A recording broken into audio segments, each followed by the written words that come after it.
Hello everyone, welcome to learning Vidya.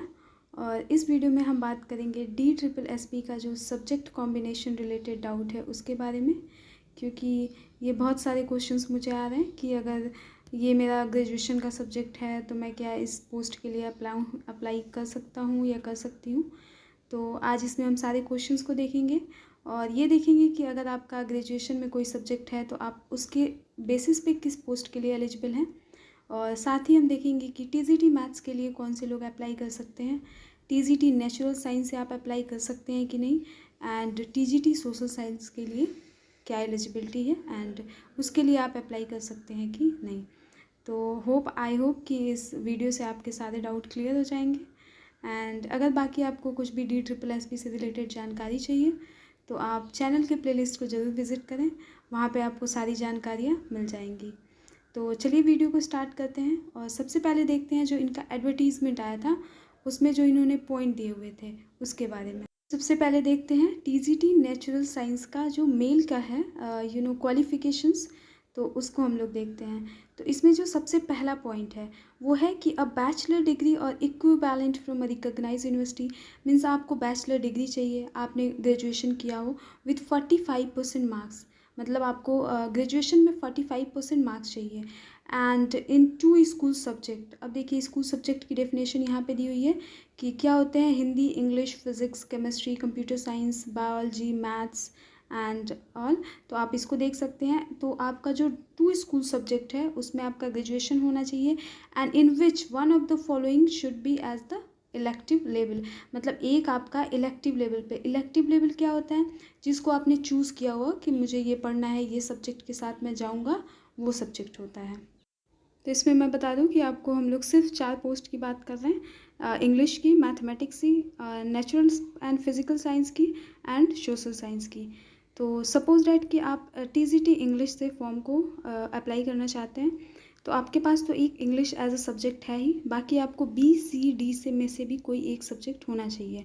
और B में तो आपका मैथमेटिक्स क्लियर लिखा है, बट अगर हम नेचुरल साइंस का देखें एज अ मेन सब्जेक्ट तो उसमें आपके 5 सब्जेक्ट दिए गए हैं और वो भी काउंट होंगे एक ही सब्जेक्ट, जैसे लाइक कि फिजिक्स है, केमिस्ट्री है, बायोलॉजी है, बॉटनी है एंड जूलॉजी है।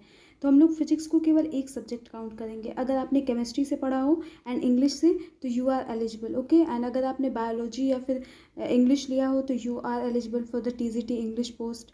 एंड बॉटनी एंड जूलॉजी, इसको हम लोग एक एक सब्जेक्ट लेंगे। वैसे ही सेम कंडीशन है सोशल साइंस में। अगर हम सोशल साइंस की बात करें तो हिस्ट्री है, पॉलिटिकल साइंस है, इकोनॉमिक्स है, बिजनेस है एंड सोशियोलॉजी है, ज्योग्राफी है एंड साइकोलॉजी है।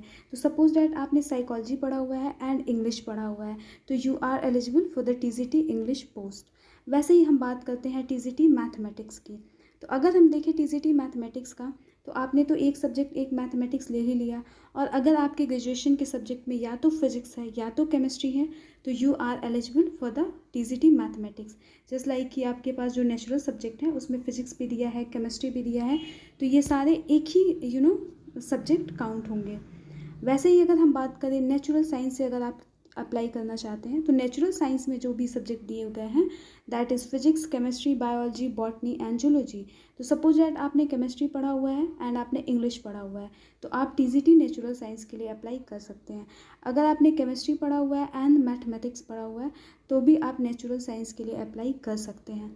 एंड वैसे ही अगर हम बात करें सोशल साइंस के पोस्ट के लिए, तो अगर आपने पॉलिटिकल साइंस पढ़ा हुआ है एंड इंग्लिश पढ़ा हुआ है यू आर एलिजिबल। एंड अगर आपने इकोनॉमिक्स पढ़ा हुआ है एंड मैथमेटिक्स पढ़ा हुआ है यू आर एलिजिबल। अगर आपने इकोनॉमिक्स पढ़ा हुआ है एंड इंग्लिश पढ़ा हुआ है देन यू आर एलिजिबल।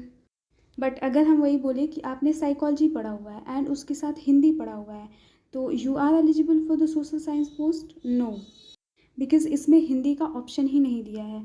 तो आप अगर सोशियोलॉजी पढ़े हैं और हिंदी ग्रेजुएशन में पढ़े हैं तो आप TGT सोशल साइंस के लिए एलिजिबल नहीं हैं। आप इवन किसी भी पोस्ट के लिए ये चारों में से एलिजिबल नहीं हैं। ऐसे ही अगर आपके ग्रेजुएशन का सब्जेक्ट संस्कृत था एंड उसके साथ आपने हिस्ट्री लिया हुआ है तो क्या आप सोशल साइंस के लिए एलिजिबल हैं? नहीं हैं। अगर आपका कोई भी 2 सब्जेक्ट मैच कर जाता है तो आप उस पोस्ट के लिए एलिजिबल हैं। जैसे कि अगर हम इसके नोट वाले पॉइंट में देखें तो इसमें क्या लिखा हुआ है कि सबसे लास्ट लाइन पे आप ध्यान दीजिएगा, the candidate should have studies the subject concern as mention in recruitment rule for at least 2 years during the graduation course. और ये भी जो है आपका जो सब्जेक्ट कंसर्न कोर्स है कोर्स है, उसको आपने ग्रेजुएशन में एटलीस्ट 2 year तक पढ़ा हुआ हो। जस्ट लाइक कि आपने फिजिक्स, मैथमेटिक्स एंड केमिस्ट्री करा हुआ है, तो आपका जो सब्जेक्ट कंसर्न है दैट इज़ मैथमेटिक्स है, तो आपको 2 साल तक उसको पढ़े रहना चाहिए, then you are only eligible for this post. और साथ ही अगर हम एक और इम्पॉर्टेंट पॉइंट की बात करें इसमें, तो आपका जो ग्रेजुएशन लेवल का सब्जेक्ट है, सपोज डैट कि आपने उसमें 45% मार्क्स नहीं पाए हैं, अगर आपका जो मिनिमम क्वालिफाइंग मार्क्स है वो नहीं है, तो आपको रिलैक्सेशन मिल सकता है इन केस ऑफ, अगर हम 3 पॉइंट देखें A B C, तो candidate who passes a post graduation qualification, अगर आपने PG किया हुआ है, अगर आप पोस्ट ग्रेजुएट हैं, तो आपको इसमें छूट मिल सकती है, रिलैक्सेशन मिल सकता है। एंड सेकंड केस की बात करें तो वो है कि आप SC या फिर ST कैटेगरी के कैंडिडेट हैं, या फिर जो थर्ड पॉइंट है दैट इज़ आप फिज़िकली हैंडीकैप्ड कैंडिडेट हैं, तो आपको 45% मार्क्स में रिलैक्सेशन मिल सकता है।